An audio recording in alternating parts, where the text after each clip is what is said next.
Assalamualaikum warahmatullahi wabarakatuh. Di sini saya Duga Alkifari dengan NRP 50117231440 dari kelas B mata kuliah Analisis Data Digital akan menjelaskan terkait FFT dan EFFT, di mana saya akan mensimulasikan seismic trace dari time domain to frequency domain menggunakan FFT, kemudian saya akan kembalikan dari frequency domain ke time domain menggunakan EFFT, seperti itu. Next, nah topik bahasan kita ada 4 di sini. Langsung saja kita ke next ya. Jadi FFT atau Phase for Return From akan mengubah sinyal dalam time domain menjadi frekuensi domain dengan tujuan untuk menghitung discrete Fourier transform dari suatu sinyal. Nah, nanti dari FFT itu kita bisa tahu sinyal mana yang dominan, sinyal mana yang lemah, dan sebagainya. Seperti itu. Nah, EFFT itu mengubah sinyal dalam frekuensi domain ke time domain. Istilahnya EFFT ini untuk merekonstruksi sinyal yang telah di FFT. Seperti itu. Ini saja. Nah, ini nanti akan ada tiga dan ada akan case di mana ada tiga frekuensi. Nah, nantinya akan saya lakukan FFT, kemudian akan saya hilangkan salah satu frekuensinya dan akan saya lakukan inverse FFT. Saya akan menggunakan MATLAB untuk simulasi seismic trace dengan case seperti ini. Jadi langsung saja ke MATLAB-nya saja. Di sini saya sudah memiliki istilahnya template untuk code-nya. Nah, di sini saya sudah simulasikan. Nah, namun saya ingin menjelaskan tentang simulasi tersebut, mulai dari pengisian parameter hingga yang lainnya. Nah, untuk parameter sendiri, di sini saya frekuensi samplingnya adalah 50 Hz, 500 Hz, di mana sinyal akan disampling 500 kali per detik. Nah, untuk periodenya artinya berarti satu per frekuensi sampling, artinya selama 0,002 second jarak itu adalah jarak waktu antar sampel. Jadi kan 500, 1 per 500 artinya sampai dengan 0,002. Nah, untuk panjang sendiri saya akan menggunakan 1000 di mana akan ada 1000 titik data yang artinya selama 2 detik itu akan ada 1000 titik data. Nah, seperti itu. Nah, selanjutnya kita akan definisikan vektor waktunya, di mana vektor waktunya akan saya definisikan dari 0 hingga 2. Kenapa 0 hingga 2? Sesuai dari panjang dari ininya. Nah, kita kan tadi 1000 dibagi 500 adalah 2 detik. Nah, jadinya tinggal ya eh, L min 1. Sorry, di ini dikali periodenya seperti itu. Nah, ini akan saya simulasikan saya sinyalnya mulai dari frekuensinya dulu. Saya coba ke 30 Hz. Untuk frekuensi duanya ada 50 Hz dan frekuensi ketiganya adalah 50 Hz. Oke. Nah, untuk bridge seismic sinyalnya ini saya akan menggunakan sinyal sinusoidal. Itu dengan sin 2 kali pi kali 1 dikali 3. Oke. Tinggal menambahkan untuk frekuensi 2 dan frekuensi 3. Nah, gitu. Di sini saya variasikan, di sini amplitudenya menggunakan 0,75, itu ganti frekuensi 2, dan ini untuk amplitudenya saya pakai 0,5. Nah, ini variasi aja sih sebenarnya. Oke, 0,3. Nah, di sini saya akan menambahkan random noise untuk seismic trace-nya agar lebih menyerupai seismic trace yang asli atau sinyal seismik yang asli seperti itu.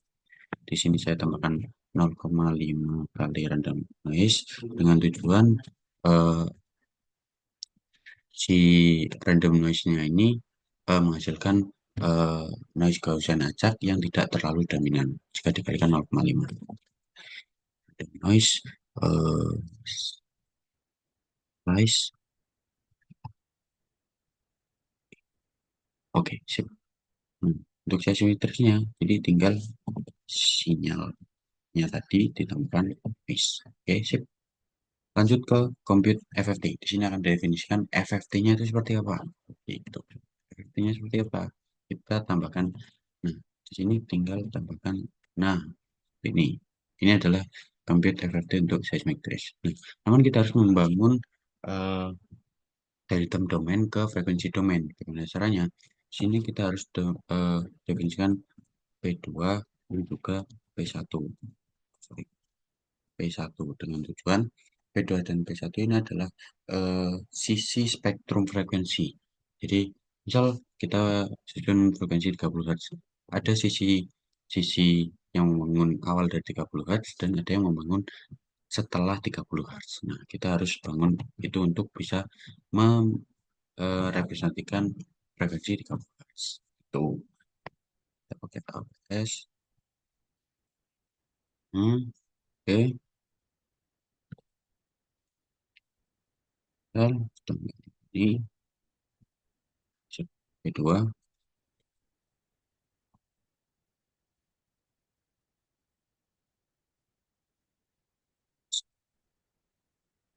Jadi yang ini yang to side sisi kedua dan ini yang sisi pertama.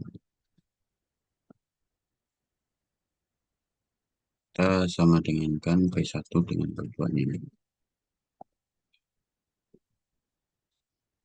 Kemudian ini. N minus 1, oke.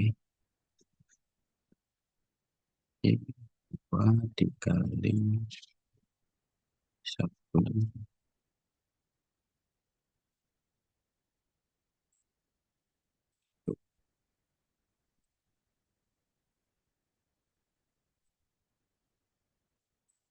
I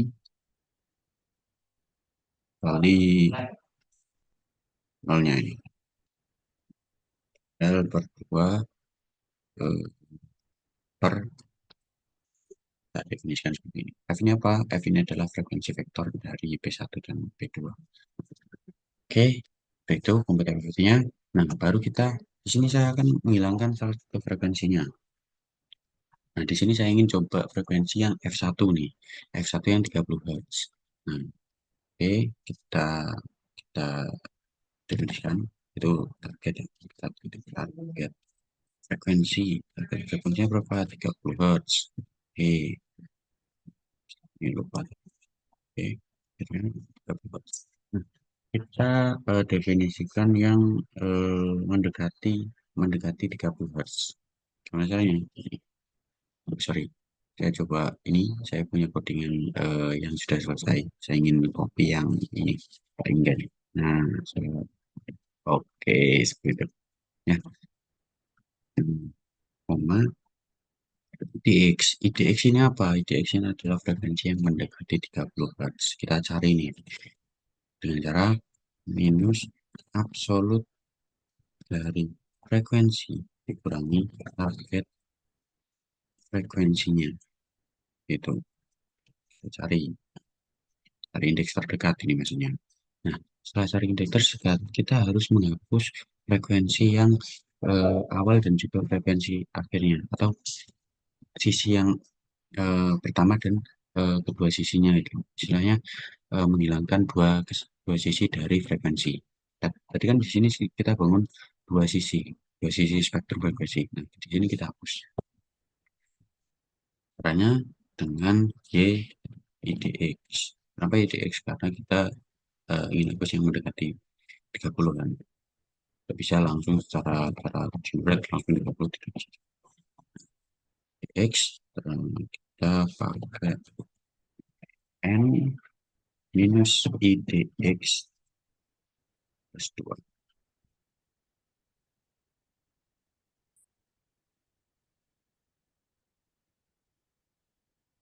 Baru kita inverse FT-nya. Tarik konstruksi sinyalnya itu FT, ini berarti Y yang sudah dihilangkan. Nah, seperti ini. Di sini saya sudah plot, di sini saya sudah plot.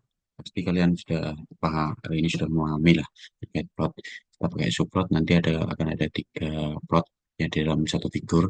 Kita plot seismic trace-nya yang asli, kita plot apa namanya FFT atau FFT, dan juga kita yang plot yang eh, di EFFT. Oke, kita jalankan ya. Oke, kita run saja. Saja. Coba nanti misal ada error kita benahi start langsung. Oke. Oh, ternyata bisa berjalan di sini. Oke.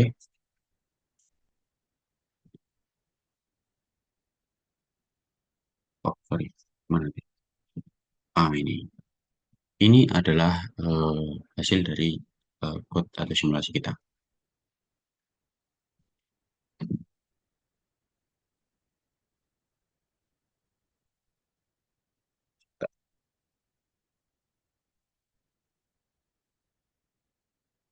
seperti ini. Oke, sorry tadi ada sedikit penyesuaian di mana. Oke, kita coba jalankan lagi ya. Kita coba jalankan lagi yang ini. Nah, seperti ini yang benar. Nah, tadi ada sedikit kesalahan, sudah saya rubah. Oke, nah seperti ini. Jadinya, ini adalah sinyal asli, ini sinyal setelah FFT, dan ini adalah rekonstruksi sinyal melalui FFT. Seperti itu. Oke, nah dalam spektrum FFT ini, spektrum bersifat sangat kompleks ya. Jadi di sini ini yang 30 Hz, di sini sekitar 30 Hz, di sini yang 50 Hz, dan di sini yang 60 Hz. Itu kita hilangkan nih. Nah, maksudnya yang tadi dua sisi nih, di sini sisi yang pertama ini set.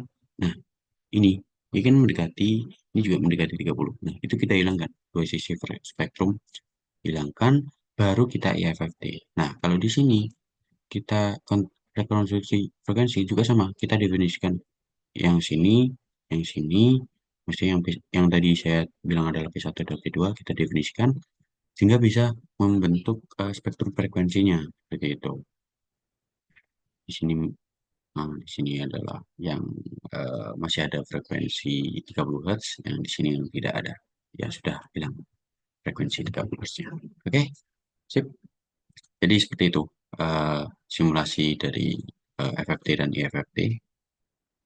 Jadi kalau di geofisika sendiri, eh, FFT ini eh, bakal bisa sering dilihat kalau kita melakukan pengolahan graviti. Umumnya graviti terkait analisis spektral untuk menentukan mana nih yang noise, mana yang frekuensi sinyal yang residual, ataupun anomali yang lokal, ataupun anomali yang regional seperti itu. Nah, di situ fungsinya FFT itu di 2D FFT kalau tidak salah, yang di gravity itu. Hmm, di sini. Di sini saya baru mencoba nih, saya baru mencoba menggunakan data apa seismic trace. Dan ini adalah insight yang baru bagi saya terkait eh, pengolahan FFT menggunakan seismic trace. Karena pada pada yang kemarin itu saya mencoba dengan gravity, 2D gravity. Saya mengolahnya menggunakan 2D gravity di mana FFT itu digunakan untuk analisis spektral sehingga bisa mengetahui di manakah area yang anomali lokal, anomali regional, dan anomali dan noise. Nah, di sini baru saya menggunakan seismic. Ini adalah insight yang baru bagi saya sama-sama belajar terkait simulasi seismic trace seperti itu. Jadi kita kembali lagi ke ini sini. Oh, udah ini. Oke, kita besarkan. Nah, ini adalah yang tadi ini. Ini adalah hasil-hasilnya. Oke. Nah, di sini saya conclusion saja, di mana FFT ini digunakan untuk mengidentifikasi dan memisahkan komponen frekuensi dalam sinyal. Nah, di sini komponen 30 Hz berhasil dihapus melalui manipulasi spektrum frekuensi, di mana eh, FFT ini kita memisahkan komponen frekuensi dalam sinyal. Artinya, dalam sinyal asli itu masih ada noise-noise yang harus dipisahkan dengan komponen frekuensi yang eh, seharusnya kita ambil. Nah, di situ FFT digunakan untuk analisis sinyal. Di sini sinyal FFT yang telah dihapus frekuensi 13-nya terlihat lebih halus dan teratur dibandingkan sinyal original. Ya. Oke, baik, terima kasih atas perhatiannya. Eh, Sinyal Sedugel Givari, terima kasih atas kesempatan yang telah diberikan. Eh, saya tutup. Wassalamualaikum warahmatullahi wabarakatuh.